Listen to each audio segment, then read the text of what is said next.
So one of the things that you mentioned a while ago too, and I think I had a pair of pants that I was talking to you about, and I was like, the fabric of it. It's just like, it's a stretchy fabric. So when I wear it, what did you call it? Diaper butt? Was it diaper butt? Maybe. I think she called it diaper butt. But Poor Holly's just like, I regret everything I've ever said. why did What happens in the studio stays in the studio, guys. Or goes on our podcast.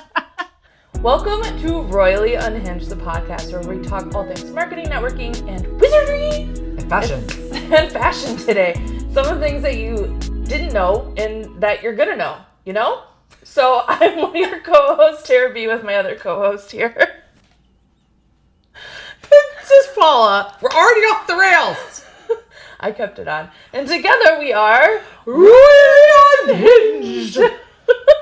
Where are we today, Paula? Oh, I'm so super excited, friends. It is very echoey in here, and I'm already zonked up on Peach Monster. We are at the beautiful home and studio, House of Color studio of the illustrious Holly Bernatz, who is multifaceted like a diamond. Not only is she eating... like a diamond. Oh, shine bright like a diamond. That was so good. Keep going. I don't know the rest of it. Clearly. So not only is she a super talented graphic designer with Beyond Design, one thing, but also now she is, what are you? What are you called? I'm a personal stylist. A stylist Yes. with House of Color, Beyond the House of Color. Farmington, Lakeville is it. We're a franchise, so House but of isn't Color. yours House of? Well, you can Beyond if you House find of me online, by I'm design. Style by Design. Style by Design, that's what it is. I know. On Facebook and Instagram, right? And Instagram. Go find Yeah. it. Okay, so you just have to know Holly. You Just know have me. to know Holly. I've known Holly for years. She's done all of the branding for Princess Paula, my colors, my logo, all of the things. All the things. And then once she got into the color and design, all this transformation is all thanks to Holly. And we're going to dive in. But it's not just one. So here's the kind of background. Both of us have used Holly before for our style analysis, our color analysis, all the wonderful things. So normally, I'm still diving more further into it. So Paula's like just got this down to a T right now. But Yeah, we'll go with that. we'll go with that right now. But all of our lovely branding and all of my new colors that I actually brought in from my color analysis, all of my new stuff was because of Holly. Okay, so we are going to jump in because there's so much stuff, but I'm so glad you said that because on the marketing, branding side of things, we're starting to have this conversation more and more on how people need to pull the colors from their season into their business and their brand so that it's all cohesive. Yeah. Well, believe it or not, that's why I Is that started. your origin story? I was just Oh going my to God, say, that's 100% why I started. So let's just segue right into how you ended up here. How did I end up here? It was not a plan. Not a plan of mine. I was in the same spot, guys. I spent 20 years on the backside of a computer. Nobody ever cared what I look like. The only thing they cared about is what I produced. Right. And so I was happy in that space. And then my kids started getting older.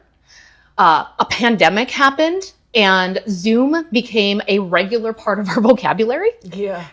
And True. no one before wanted video conferencing. No one before was really asking for anything that was face to face. And so I was very comfortable in a sweatshirt and jeans. Right. That was it. And all of these things, designer life. yeah, all of these things started to change, and they changed in rapid fire. So now the pandemic is full force. People want Zoom because they are lacking connection. Can I see another face? Oh, okay. Are you sure you want to see mine? My kids are getting involved. I'm getting more involved, and I had no confidence in how I was doing it. And in a normal conversation with a friend of mine, I was airing my woes, and she said, you should really think about doing a color analysis, which is like telling someone you should really go work out. You should go work on You yourself. clearly can't do this on your own. You need a professional. But really what she was saying is there is something that I know you can be taught, and I know someone who can teach it to you. And I went in. Had color analysis done. I did style analysis too, because that's like the whole wardrobe picture. And I walked out just mind blown. And the very next question I had was, why is this not more widely available? Yeah. And then second to that is, this is brilliant because I was working with solopreneurs, small business owners, and so many of our conversations were around brand colors and the color psychology with brand colors, right? What are people going to think if I have this in my brand? And it stopped right with the psychology and it didn't go into color harmony. And so we would have conversations like, well, if you're a cleaning company, you know, green is earth friendly. Okay, great. But they're like a million shades of green. A million shades of green. A million shades. Not Maybe 50 not. shades. Not 50 shades. A million. And some of those greens are going to look spectacular on you as a person. And if you're out representing your brand, shouldn't we be starting there? We know you want this color. Shouldn't we be finding the absolute best version of that color to sit on you, the person? Because if you're wearing custom apparel, you're going to be in it. If you're building a website, it's going to be behind you. If you're having your headshots done, you're going to be dealing with it, right? All of those things are going to be part of what you need. And that was the original thought for what I was going to do. So yeah, that's the origin story.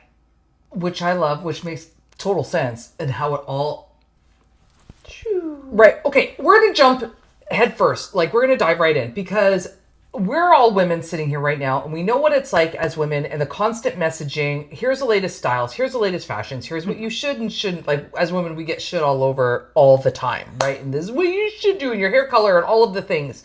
And I can just say that for me, like, just getting right to the point of how transformational House of Color, learning your colors and your seasons. So as a professional speaker, I'm up in front of people. And I know, especially as a woman, as soon as I'm standing up in front of people, I'm being analyzed. Like, I know everyone's looking at my hair and my outfit and my shoes and this and my earrings. And so for me, I didn't come from a place where I was really, I didn't have a lot of self-esteem. I didn't feel really great about being analyzed until dun dun dun until I did my colors and suddenly went, oh my gosh. Because when I had the right colors on with my skin tone, with my all the things, suddenly I felt really confident. But I had a conversation with someone recently, and I know we're going to be all over the place today. I was at another networking event and I was talking to someone else who had their colors done. And what we were both saying was, suddenly when you're wearing your season and the right colors for you, what people start saying is, you look really good. They don't say, I like your outfit. They say, you look really good. And I get it over and over and over again, to which I could just say, it's because I'm in my season. So lots to cover there. So let's go back a little bit. And again, I don't want to take too much away because you've got to make an appointment with Holly to get all the nitty gritty. Make the appointment, people. But how about we just jump into, because I'm already talking about seasons and people might be like, is that like your favorite season of the year? Maybe it is. Maybe not. So seasons are the way that House of Color as a company explains quadrants of color. So if we go back and we look at House of Color's origin story, first and foremost, we're not a new company. We've been around since 1985. And so this is not newfangled. It's not like, oh, it emerged 2 years ago on social media, so this is this brand new idea. It's actually been around for a very long time. And what we've done as a company, not me personally, but as a company, is we've taken color and we've sectioned it off. And we've decided first to section it by undertone. Undertone is that underlying color that you see. So we know this about paint, right? And we'll use just beige paint as an example. You have beige paint over here, beige paint over there. You bring them next to each other and you go, wait, this one looks pink and that one looks green. Why? Out there, they're beige. Right here, they look different. It's because what you start to pick up on is the undertone of the paint color. That's that underlying current of color. Now, human beings... Do we have undertone? You do. We do. Every single person does. Not the undertow. Not to be confused or underwear. With the undertow. Or underwear. Just. Well, hopefully we have underwear too. But some of us. Undertone, yes. It's the color that exists beneath the color. And so what we are looking at with undertone is, are you warm, meaning you carry more yellow, or are you cool, meaning you carry more blue on that undercurrent of color? You are going to harmonize. Now, we know that this exists in people because we can just look at you and we can see that we're all made up of varying shades of color, every single one of us. But beneath that is a common undertone of either warmth or cool. Okay? So first thing we do is we take color from the warm side and from the cool side, and we drape our clients back and forth, back and forth, back and forth until we find that space of harmony, either warm or cool. Drape like curtains? Drape like curtains, drape like drapes, like this. And so when you arrive for a color analysis, one, it's a very vulnerable space because as women, we're not wearing makeup. There's no makeup involved because makeup is a color that you apply or a series of colors that you apply. Your eyeshadow, your blush color, your lip color. You want nothing taking away from what it might be. Nothing taking away. Right. Is this why, okay, we're just going to butt in and this is just how the podcast goes. But when you say that, so obviously we're not in the podcast studio today. We're out of the studio and we're not on location where it's like 50 million degrees outside. Oh dear. Tara and I Temperature are sweating. control. And we're also not wearing our royally unhinged gear. You and I are actually, We're in our look at us all spiffy. We're seasoned out. So people come to your home in your studio. Yes. Here, do you ever go on location? Rarely. Because a color-controlled environment full of natural light is the best environment to be able to do analysis in. Okay. Every color is going to throw color, right? It happens in decorating all the time. If anybody's ever decorated their house, if you've ever painted anything, you know that when, when you are moving things into a space, they look different when you get them into your room than maybe what they did in the store or maybe what they did in the parking lot. I've had so many times because some of you don't know too, Holly and I are both in the graphic design world. So, and I bet you've dealt with it too, with grays. Yes. The amount of time that I have had somebody who wanted something in their brand was a type of gray. And they already might have had their brand established and I was designing like a retractable banner or something like that. Well, inside it looks great. It looks like my gray. You bring it outside, totally opposite color. Like blue purple. It's like, oh my gosh, the amount of times that I had to reprint things in the past. I'm just like, just choose a different color. Don't do gray. Yeah. No. So controlled environment is very important. Completely natural space for the human being because what we know about you is that there is a color that controls your eye color, your undertone of your skin, and your natural hair color. And those things always exist in perfect harmony. That's why you don't look at someone and say, my goodness, you have beautiful eyes, but damn, they don't go with your hair. I mean, Could that even be? Okay. it could be. Yeah. I mean, if you're choosing a hair color Yeah. that is way, way, way out of harmony, possibly, but you're not going to look at someone and say, you don't look harmonious within this communication zone. I might just go up to people and start saying that now. Okay. You're this is harmonious today. Yes, today. Word of the day, podcast word of the day. Harmonious. You know, Crazy. Lori, who's the chamber director for the Cottage Grove Chamber. That's right. Yeah. And she had her style and color done. And we literally just had the conversation a week ago where she said she has put her hair color back to her original color because When she got married, we actually saw the picture. yeah. And because she's been coloring her hair that wasn't in tune, in harmonious Yes. with her season. Yes. So Yes. that's a thing. It's a thing. It definitely is. And that doesn't mean you have to love your natural hair color. It means that your natural hair color is designed to go with the rest of your features. And there is such a thing as blonde blindness. And I mean, you could insert any color, right? But it's the thing where you go into the salon. She's like, am I getting called out? No. I was just like, No, because it's the thing though where you go into the salon and you start with a few highlights and then you go back and you do a few more and then you do a few more and pretty soon you're so far from your natural color, you don't even know what it is anymore because it's been decades. And our natural color is always harmonious. Always harmonious. It doesn't mean it has to be your favorite. I mean, What about gray? What about when people start going, because what is that? How does that fit in? So your gray will also be unique No. to you. Yes, 100%. Now, here again, aging Not that I would naturally and aging gracefully to me are two different things. You can age gracefully and decide that your natural gray is not something you're willing to accept right now. I'm not willing to accept it. Like, I'm several shades above dusty field mouse. That's my natural hair color. Field mouse. I'm not Yes. dusty field mouse. I'm just field mouse. It's And there. I don't love the amount of gray that I have coming in. But what I know about my natural state of harmony is that I tend toward warm.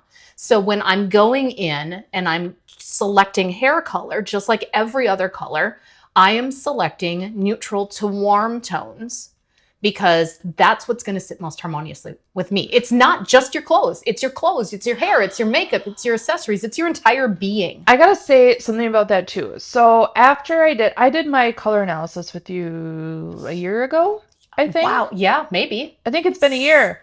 But then I just recently did my style analysis. So Yes. I sat with it for a little bit and all that stuff. And then it was actually, I think it was right before I had my style analysis, you posted something about different hair colors and I screenshotted it because I'm like, A, I'm going to talk to her about it. B, I'm going to go talk to my stylist about this. Mhm. So after I had my style analysis with you, I went to my hair gal.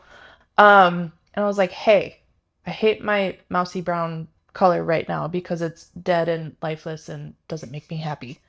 So look at this.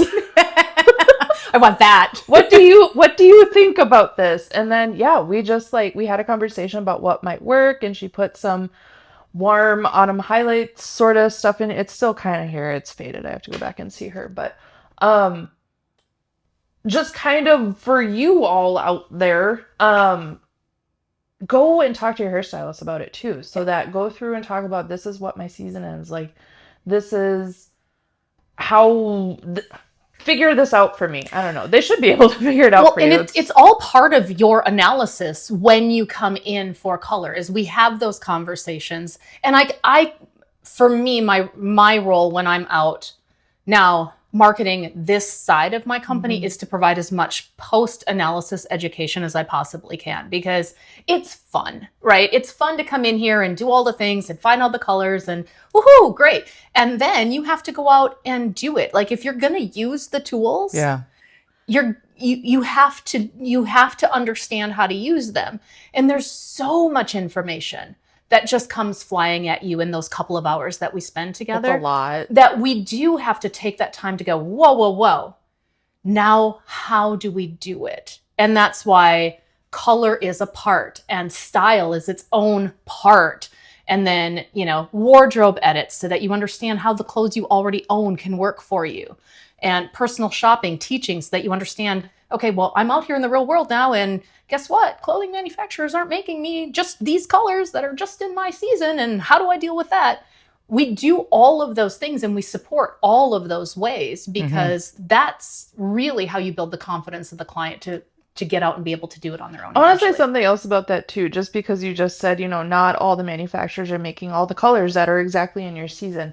If you go out and you find a top, and I'm saying this because Holly just posted something not long ago, and if you find a top or the color and it's like perfect for you, but there's like one little thing that's just like, I don't know about that. Oh, where she cut off She cut off the collar. It was just a little too fringy. So she bought it. It was in her season. And then she just trimmed the collar off. And it looked gorgeous. I loved that. Yeah, I mean, it takes a certain personality. We talk about that in style. Not everyone is gonna, cha-ching, buy the thing and come home and be like, what's the first thing we're gonna do? Let's cut this up. I have done that. We're gonna cut this up. But what I knew is that it checked 90% of the boxes. Yeah. And that's something that we talk about in style, is that as women, we live in a life of good enough. This outfit is good enough. It will do. It's fine. Like, I can't tell you the number of times that I hear women say, yeah, it worked. It was good enough for what I was doing. Nope. And good enough, you shouldn't be settling for good enough. There's not a reason Preach. to. There's not a reason to. You are better than that. Gold. I went shopping yesterday and that was it. I was like trying on all these dresses. Yep. And I would put one on and I was like, well, this isn't bad. And to your point, I went, if I don't love it and if it doesn't feel like it's doing all the things for me, no, because I now know what it's like to be in something that's doing all the things. Yep. We need to pause for a minute here and just acknowledge. So we're here with Holly today because she has sponsored the podcast. So you too can also sponsor the podcast. Now, when you sponsor the podcast, that doesn't mean that you get to come on the podcast with me and Tara. That's not normally how it goes. However, House of Color, Style by Design, like everything that Holly is doing has been so huge in both of our businesses. And Tara and I both see how this plays into marketing and branding that we were like, we need to bring her on. Like, this is a one-off. This is a special time. And I think a lot because in recent episodes, Paula and I have just been talking about it. I'm pretty sure every single episode where you are your brand. I don't care if you work for a Fortune 500 company, if you're in corporate world and you represent a larger, huge corporate, I don't care. Whatever you are doing with your life, you're representing yourself in something that, so you need to make sure that you're putting your best self out there the way that you see you so that others can see you that way too. So this is why this has been a very, like, we wanted to make sure that we did this. And especially because Paula and I, like I said earlier, we both been through our color analysis, style analysis. I need to schedule my closet edit badly. Maybe. I don't know yet. We'll see what she says. And Tara, it's been super fun to watch how, so as we've both gone through the process. So again, you go first, you give your color analysis, find out what your season is. Then you do your style, which we'll talk about in a minute. And then there's like leveling up within each of those. But for Tara and I, once we had this done, how it changed our closets for us personally, what we wear, how we go shopping, all those things. But then in our business, so it was super fun to watch how you recently rebranded, redid your colors based on your season, like new business cards and everything. When I had my season done, I came back to Holly since she designed all of my logo and my branding. And I was like, okay, I'm not gonna have black in my logo anymore because it's not in my season. And we popped in my blue and we put my colors in. And now when Tara just redid my website, my colors came into my website. And that's how you see it with your business, where it's in your business cards and your website and your assets and everything that you're doing. That's what it's called. Yep. Collateral. Yeah. That's another good word of the day. No, and it is. And the thing that I think for me that I love the most about the seat that I get in all of this is watching the confidence of the women that I've been in this space with grow. That, like, all of the other things are very tactical. They're very strategic. They're very business oriented. But the one thing that you almost can't quantify is what it does inside the person, for the person. Because I've had that front seat spot for both of you. And to me, it's just amazing. It started with a conversation where you reached out to me after I met you for one of the first times and you're like, I got new shoes. Oh, this is, okay. Just a little background of exactly that. So Holly was a speaker at Women in Business organization a while ago. And I always used to wear these white canvas, they looked like boat shoes. I got them from Tori. They were wonderful. They were quite comfortable. But those were the only shoes I would ever wear. White shoes, canvas white shoes, you could imagine get quite dirty and disgusting and not great. So after she spoke, I just felt really called out. I did not call you out. Call me out directly. She did not call me out directly any which way. I'm just like, man, like, and as she was speaking, I'm just looking at all these ladies and I was like, man, her shoes are great. I'm looking at my shoes. I'm like, mine are not great. So I went out and I got new shoes and then it just kept going. And then after my style analysis, I got more shoes and more. So now I have like different colors of shoes actually, which has never been my thing. I was always like black slip-ons or my white canvas crappy shoes. Yeah. And yeah. Well, there's so many things. There's just so many things. We could be here all day. One of the things, and I'm trying not to touch Holly because I'm usually always touching Tara. Now I just want to be like, do you know what? The best, most freeing thing was when I came and did my style with you, and I got permission, essentially. When you do the style part, you learn what styles, what cuts, what... The best part was when Holly told me I didn't have to wear skinny jeans anymore. And in fact, that skinny jeans don't fit my body type and who I am. I am wearing skinny jeans right now. No, but it doesn't make sense for you. Yes. And I got released, like literally being given permission to be released. And it's super funny because now people see it in me. Like when you're talking about front row to confidence, people can see it because now when I go out, I know the things I'm wearing are the right color, the right fit and everything. And the confidence it gives me, huge. Yeah. Well, and it colors the whole rest of your interactions, right? So if we wrap this back into business, if we wrap it back into marketing, if the best thing that you can say to yourself in the morning after you finish getting ready is, oh, this is as good as it gets. That's your whole day. Yeah. That is your whole day.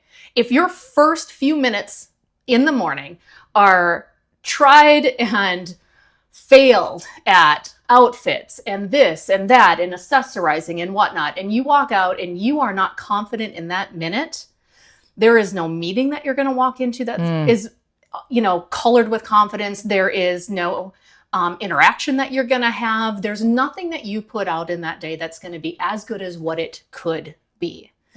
And so there are a lot of tactical things. There are a lot of strategic things that are behind this. But then there's also that piece that you can't quantify. And that's the part that is happening inside, where we're finally starting to see every part of who we are as beautiful again. Because I think that's something that we just somewhere along the line as women, we lose. We lose it because we're busy being moms. We lose it because we're busy, growing our businesses, because we're busy being the spouse, or we're just running and doing the things. And somewhere along the line, this gets lost. And, I don't know if you can speak to this. I think one of the biggest things as women wear a lot of black because we think it's slimming. And ever since this has happened, now you don't have to do this, but black is not in my season. I got rid of all of it out of my closet. And it's funny because the number of times I go somewhere and the women are all wearing black and they're just like, I love what you're wearing. They're like, I just wear black. I'm like, I don't own any black. And they go, oh, black. But you know what? I don't miss it. And in fact, I look slimmer. I look more put together when I'm in my colors because women just think, oh, I'll just wear black. Yeah. Like a widow grieving. Hey, I still occasionally throw You probably have black though, don't you? No. Nope, she doesn't. No, I don't. No. Just kidding. And here's okay. So black is its own big topic, but let's not make it about black, because black can be a color where people feel like it's their safety and security blanket. And so if you're watching this and you're like, oh, she's going to take away black, there's no way in the world I'm doing that. I will not take away your black. But I will give you some strategic ways to break up with it if it is too much of a safety blanket, if it has too much power over you. So first thing to know is only a small percent of the population actually wears black well. For the rest of us, there are other deep neutrals that can do far more for us than what black does. Okay. Second thing is, if you really are connected to black as a color, there are 3 steps. And I've talked about the 3 steps. First step, away from your face, right? Bring color up through the middle. So if you're used to wearing black up as a top, move it into a jacket or into a cardigan. Just try to push it away, right? I like that. Away from your face. Second step, below your waist. Drop it down. It has way less power down here for your communication zone than what it has up here. And third step is don't replace. When it comes time to buy the next thing, do you actually need it in black? Now, black might not be someone's crutch color. Someone's crutch color could be navy blue. It could be gray. Hey. It could be brown or, it doesn't matter. Pick any color you want. Mine's kingfisher. Yeah. Oh, yeah. If you've got a crutch color, then ask yourself truly, and it's in your season, because I know kingfisher's in yours, right? In my season, yeah. If it's in there, ask yourself, but do I need another one of that kind of color? Do I need another one? How many do I already own? And and if not, what can I get that can go with it? Like, it's really to blow that open and give yourself so much more flexibility and so much more movement. Okay, so again, we're all over the place. There's a lot going on. If you're listening and not watching, there's some things you're going to miss. So I want to make sure if you're listening, what you can't see is that we're in a very brightly sunlit studio right now in Holly's house. We have the color, not the color wheel, but the seasons behind us. But what you're not going to be able to see is, so when you come and you have your analysis with Holly, or, we want to send all the business your way. But if you're listening to us globally or you're somewhere else in the country, yes, House of Color is a franchise. So you can find somebody near you. I think you can just go on their website. You can, houseofcolor.com. You enter in your zip code and it will give you, based on proximity, who's closest to you. Because we don't want anyone listening to go like, no, Holly doesn't live near me. Well, no. And also, I mean, all of the analysts that I've had the pleasure of meeting are amazing, like fantastic individuals. We're trained to do the same thing. So we know we've got an accurate result coming out of it, which I think is very important. What you just said, trained. So people have to realize this isn't something where Holly's just like, I'm going to go make this up. Like there's there's decades behind, there's a science behind it, there's a theory behind it. But what I want everyone to understand, some of the unique features of this is you spend, how long are they going to be with you? Well, depending on how chatty we get, 2-ish hours, 2.5. Okay, yeah. So again, this isn't just a pop in, pop out. So they're spending an extended time to learn to truly go through this. They're going to book a session with you. Yes. Yep. They're going to come in, no makeup. So way, that's all part of the process. Yep. No self-tanner. Like self-tanner, especially for at least a week, because tanner is a dye that you place on your skin, right? Self-tanner. Right. And so tanning spray is a dye. And so we want that gone for about a week before your analysis. Sorry. Yes, if you're listening, not watching, I just had an epiphany moment because I was like, I had to ask her this question. So I've been in the sun all weekend. Yeah. I'm a little bit red right now. Yes. So my question is, before we get back to how your appointments go, how does sun change? Does it change my undertone colors? Doesn't change your undertone. So all overtone. No, my overtone. So a sunburn can impede our ability to get an accurate result. If you have a bad sunburn, please, we need to reschedule. Like, so don't come here. If you don't come if you are the color of my dress today. And by the way, for those listening, I'm wearing red. If you are tan in the summertime, because we live in a 4-season climate here in Minnesota, right? If you're tan in the summertime, that is an external production of melanin, right? So it's our response to the sun, but it's still natural. Your tan and my tan don't look like Paula's tan. Mm-hmm. Your hair and my hair don't look like Paula's hair, right?